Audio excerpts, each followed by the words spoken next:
How's it going, guys and geeks? Welcome to the Geekritique show. We are on a train right now. We're heading back to the place that we're staying for the weekend because we were kicked out of the convention center, not because of anything that we did, but because it closed, and we were waiting to film in like the press lounge to talk about our thoughts on the Doctor Who panel that we just saw. We just saw the first episode of the Series 11, The Woman Who Fell to Earth.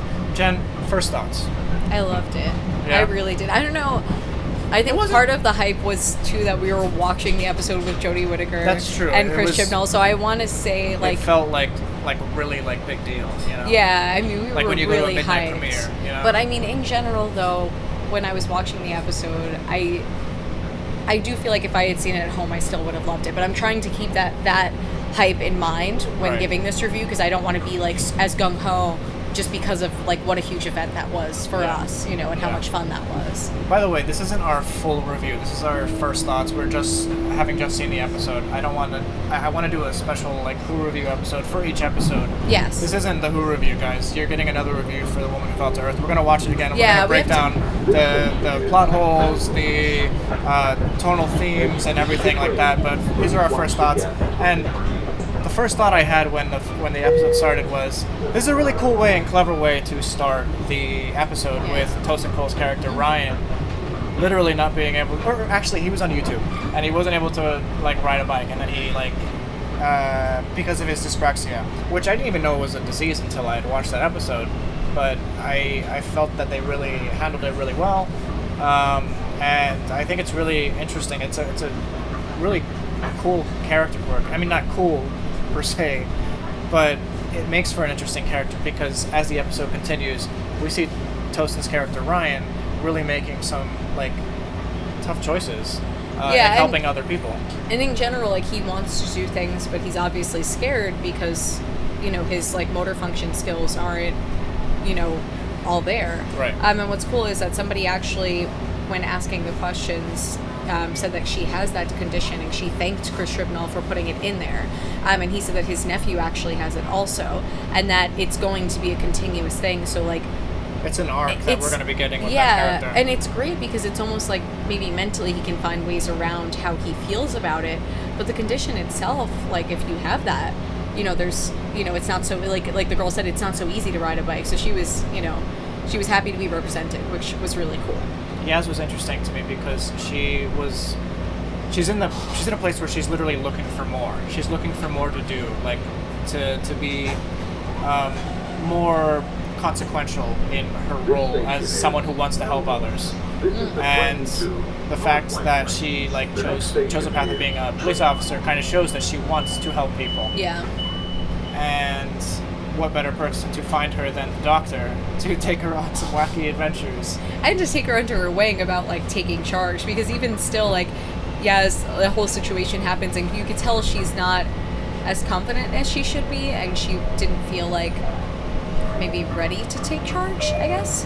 I feel like that. Whereas the Doctor's just she's a natural leader. You know, right. She was just doing it. Right. I think a big part of like the companion's role is to help the audience like feel like they're with the Doctor. And what's so cool about like the companions in this episode was that it mirrored what happened in the 60s, in 63 when they had the unearthly child, and there were 3 companions. There were 4 companions technically in this arc. In this episode, but it will eventually be 3 companions ultimately. And even as we know from the advertisements, even like the police officer was a nod to the police officer in the very first episode. That's the first person we ever see in Doctor Who as a police officer, so that's pretty interesting. But what do you think of Graham? I feel like Graham almost, to me, like his character towards the end gets better. I mean, he was a good actor, obviously, the actor's great, but like as far as his personality shining, he was a bit more timid and a bit more subdued, but there are points too where he kind of not outright challenges the Doctor's authority, but where he questions her decision making, and she handles it so well. And I thought that was cool because during the panel she said, you know, someone asked like, where did you get the inspiration from your doctor? And she said that she actually gets it from children, how they're really intuitive and really intelligent, but also open-hearted and loving. And you could tell she didn't take it as, like, a challenge. She didn't take it as, like, this guy's trying to take, you know, the lead or something like that. She was very just... She was patient. Kind and loving. Person, yeah. Yeah. I mean, I don't even know if it has to do with the fact that he was older necessarily. I think it was just anybody human. Could have. Yeah. You could tell she just has a very open heart and she's very loving and really wants to help. Yeah. And the people that she surrounded herself with also want to help. So that's great. Let's talk about the story a little bit, and then we'll talk about the doctor herself. I mean, you talked a little bit about her, but the story. I feel a little of it was like kind of like a paint by the numbers sort of monster of the week type story. Yeah, but with great CGI. Yeah, the best CGI I've ever seen in Doctor Who. Yeah, for real. That I can even remember, but that's no surprise. It's the same company who did the Blade Runner 2049 film. So it showed. Yeah, it really did show. They really pulled out all the stops with that. Another thing I noticed, like talking about the graphics and like the production level, the general cinematography was fantastic. They're using new cameras, I can tell, that are so much better than what they've used in previous seasons. Not that previous seasons weren't unwatchable, obviously, but it just looks so much more cinematic, and Doctor Who has a totally different feel now. And that's part of the whole like idea of like a rebirth for the show. It feels to me as alien as the Rose episode with Christopher Eccleston. Yeah. And it's a better episode than Rose ultimately. I mean, the Monster of the Week was better. You can't deny. I mean, I can't see mannequins though without thinking like that one's very iconic. That's true. Whereas now, like, when am I going to see like a ball of yarn and be terrified? You know. I mean, like there's something very creepy about mannequins still. I still think the third Doctor's first episode with Spearhead from Space was the best use of like the autons and the mannequins. That was actually way scarier than like in Rose, but I mean that's just me. But for the most part, the Doctor's first episodes aren't generally their best. They aren't actually. I'll just say it. But maybe with the exception of Spearhead from Space, all the new Who Doctors definitely are like their first stories aren't that great. Rose, it was okay. The Christmas Invasion with David Tennant, that was okay. The 11th Hour was a really iconic first episode for Matt Smith, but not in his like top 5 certainly. Yeah. Well, the whole point is to get you like emotionally invested, right? And it's supposed to make you feel something. It's supposed to make you feel like this is the start of something new, and you're reintroducing yourselves to these characters, and it's a mystery. It's a mystery of who this character is going to be. So it was fitting that this Monster of the Week was kind of a mystery to the cast. They didn't know what his deal was until they figured out his plan, basically. Yeah. So. And do you feel like the episode succeeded in getting you emotionally invested? Yes. Yeah, I think so. I think it did a really good job of that, actually. So let's talk about the 13th Doctor, Jodie Whittaker. Really quick. First thoughts, Jen. I thought she was fantastic, honestly. They did not throw in our face, like, oh, she's a woman now. They mention it at the beginning, and then she's the Doctor. And she feels like the Doctor, and she's very unique. She's clearly not trying to emulate any Doctor. It's like specifically, I thought maybe with the fact that she's, a female Doctor, that she might kind of latch onto one role that people liked, like David Tennant or something like that. But she's just made it her own, which is exactly what you're supposed to do. And she did a great job. I find that actors who aren't fans of the show tend to perform the role better than people who aren't. Maybe a little less pressure if you're like super attached.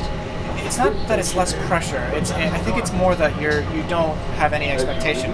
You realize you need to play an alien that looks like a human. So what quirkiness are you going to bring to the role, and that makes it their own. Yeah. So I think that's what made Matt Smith so interesting. I think that's what made. I think that's what makes Jodie Whittaker so interesting too. She definitely had a lot of.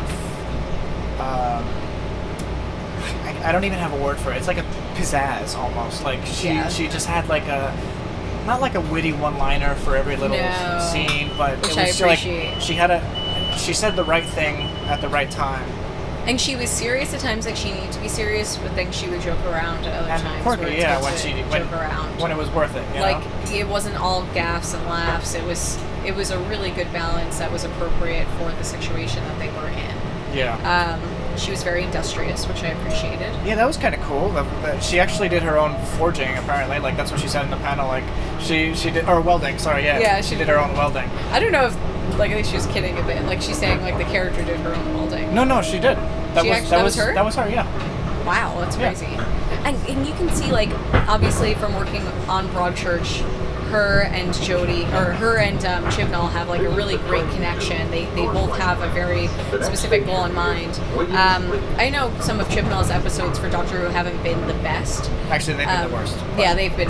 But this one is was by far really his good. best. That's easy. That's true. I mean, it's an easy bar to hit. But it was his best, and for Broadchurch, he was fantastic. So I am, especially after hearing him talk, like he's just so happy. You could tell he's just like, he looked like he was like choked up at one point. He's just so happy to be in this position. Yeah, Chibnall was very happy to be where he was. Really quickly, we don't want to talk too much about the episode in general, just because we want to save that for our Who review and just make it as big as possible. Mm-hmm. But the ending with the stinger, and then it just goes into the da-na-na-na. As soon as you hear the TARDIS noises, you're so excited. It felt like the old like Tom Baker, John Pertwee like themes. Like, the music's song. excellent. It was on point. It might be my favorite rendition of like the new series. All right, guys, thank you so much. We'll save the rest of our thoughts after we watch the episode again. We'll break it down as best we can in another video. But thank you so much for watching. If you like this video, please give it a thumbs up and subscribe for more videos. Thanks, guys. If you want to check out more Comic-Con videos, by the way, click that playlist right over there. Bye, guys. Bye.